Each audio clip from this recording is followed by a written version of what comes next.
My name is Leonard Abraham Maart. I was born 1934. I'm 81 years of age this year. Born in Vesco, grew up, was forcefully removed from that area in 1959. We find ourselves in Elsa's River and later removed to this area. I came here in 1972 and I've stayed here ever since. Yeah, my name is Leonard Maart. I was born in 1961. I'm 54 now. Currently, I was a teacher. Currently, I'm an attorney, practicing sort of in conveyancing more or less. This is my uncle, and I'm staying in Strandfontein now for the last 28 years. I learned about slaves in South Africa for the first time in history at school. But when I went to see my people, my family in Willemore in 1956, April, for the first time, I was introduced to the greater family. And there I was told that I have a slave history. There was my uncle was still alive, the old people, and I saw some of them. I also discovered that most of my people down there were educated people. They were teachers, working out on farms, assisting other people to be educated. So this is how I come to know of my history as a slave myself. Through the school system, we became aware of slavery. In fact, it's all over our sort of South African history that we were taught in school. In fact, I was also at UWC, studied there for a number of years. So, and history is one of my majors. So, yes, I was quite aware of slavery and the groot trek and whatever. Yes, so.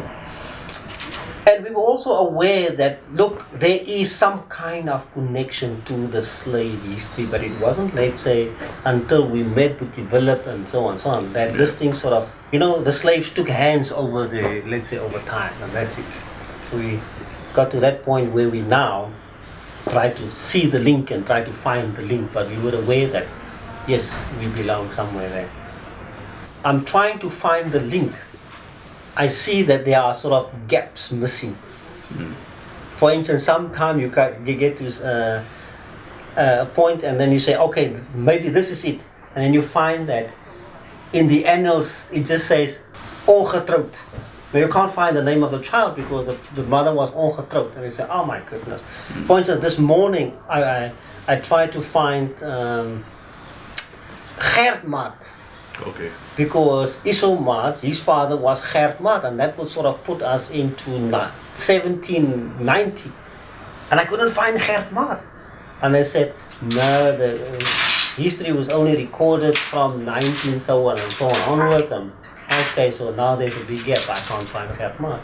But we are grateful for the death notices that were sort of submitted to the master's office, because one of the great-grandpas, Iso Maart, his death notice is there.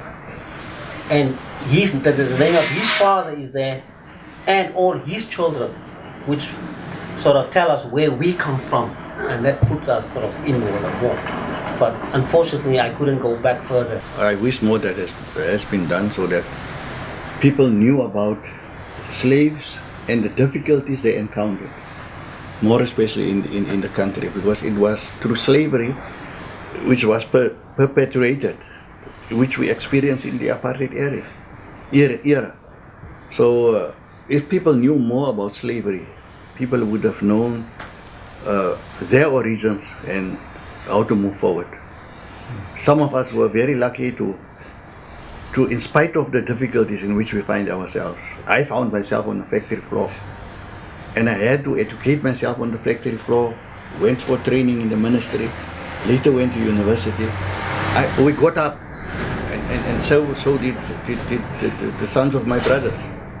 But not all people. If we knew where we come from, and we saw other people arising from the ashes, then it would have made a big difference.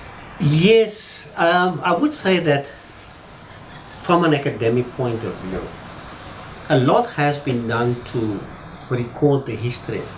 You can find it on the websites, you can go to National Archives, etc., etc. However, there are still big gaps, and a lot of information can be found to church histories, to church archives, and whatever. But I think the people on the ground, let's say the community itself, they have sort of forgotten that part of the history. Man, there's nothing to be embarrassed about. When people call me on the phone and I introduce myself and I said Mr. Maart, and then they say Mr. Martin, how do you say Mr. Mr. what? I said January, February, March, Mr. Maart. So now they understand Mr. Maart. But there's nothing to be embarrassed about. We couldn't help it if our great-great-grandparents became slaves. Are you with me now? And the slaves, like you rightly said, made a tremendous contribution to this country. Groot Constantia wouldn't be there today if it wasn't for slaves. You've got one, let's say, farmer there, colonist, and he's got 29 slaves. Are you with me now? They built the land, not him. But of course, obviously, they will suffer the most. Yeah. And I think people must put proud, sort of, in inverted commas, in the fact that I'm not proud to be a slave. I'm not a slave, and I hate slavery. Being branded as such. However, I realize that this is where I come from, and this is you can't escape it, and there's no point in hiding.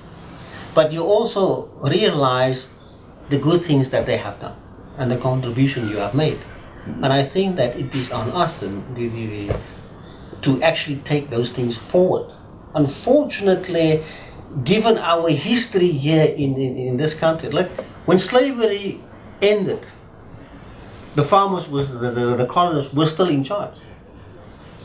We had so many years of apartheid, and apartheid has ended. But ask yourself, who's still in charge? Are you with me now? So yes, we're no longer slaves, we no longer suffer under apartheid, but there's still a lot of work to be done.